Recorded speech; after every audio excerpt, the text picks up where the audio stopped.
I saw that original article, and then I saw that you posted one recently saying that you had a cup of coffee. Yeah. What inspired you to originally quit coffee? Because I've sort of just accepted my dependence on caffeine. Yeah. I this is something that I don't know. I might be like sort of flowing in and out of this for my whole life. At this point, I've sort of like seen the trend over several years.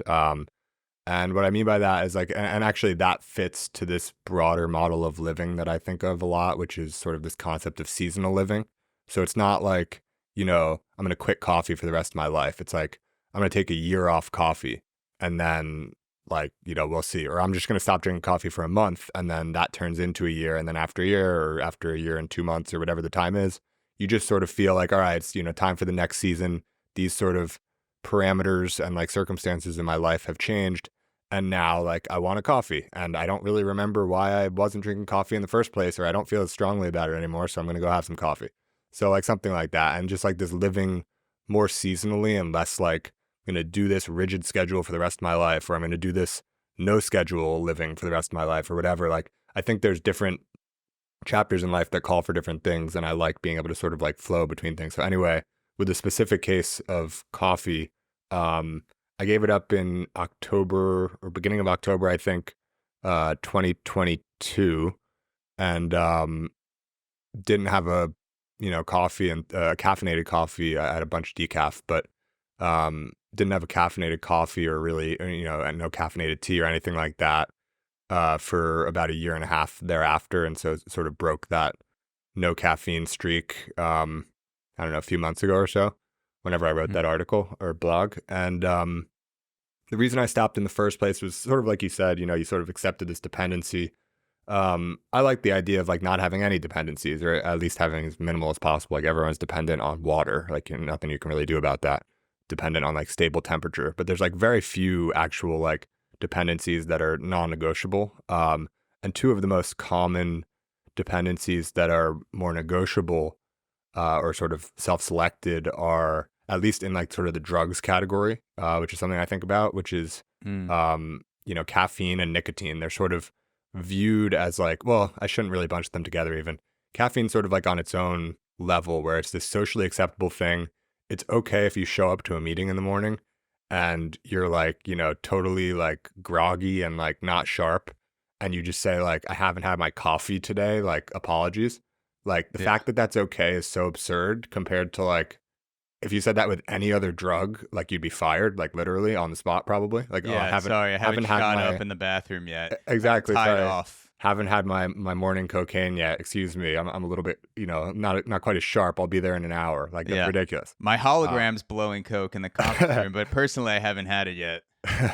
exactly. And so it's just like it's crazy. And when you view it from that angle, it's like, well, why do we treat this drug so differently from all these other drugs? And it's actually, most people, they have it every day, if not multiple times a day, or at least most days. And so the effects of it are pretty, mild, at least seemingly so. Like you just get used to it and you don't feel it anymore. But if you actually quit coffee for a few weeks or something like that, and you have a cup, at least in my experience, I imagine this changes like person to person, as a lot of like sort of nutrition and dietary things do.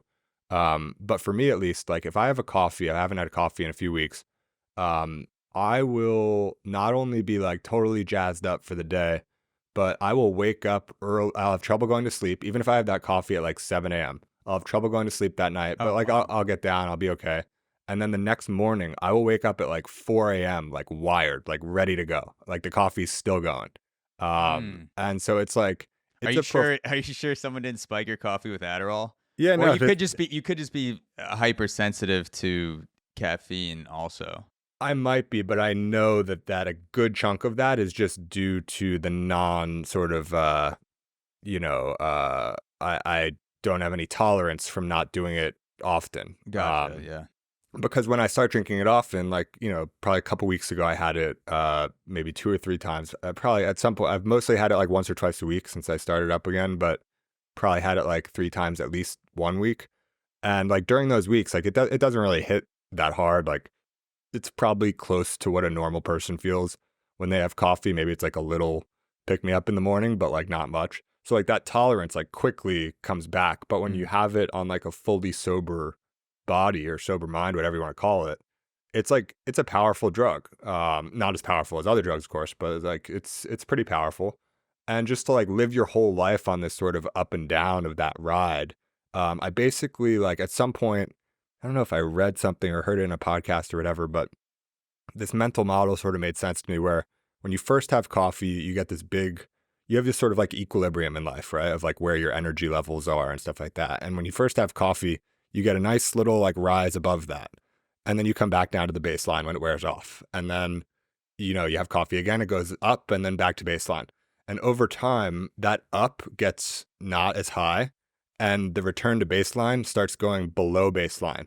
And then at a certain point, when you start having coffee like every day, it's actually just withdrawal reversal. You're not getting any boost. You're just getting back up to basically what your baseline was. And when you don't have coffee or when you're coming down from coffee, you're going below the baseline.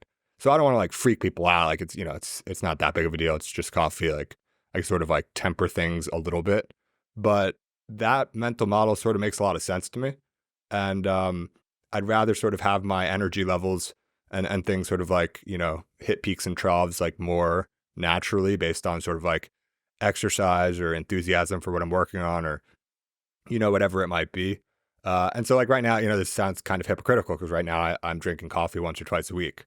Um, but that is sort of this idea that I've had in my head that I sort of like, I weigh it against, it's very hard to do something persistently for a very long period of time that's very different from the way that other people do things, especially as someone who like wants to like get a lot of work done and like be very successful with my work.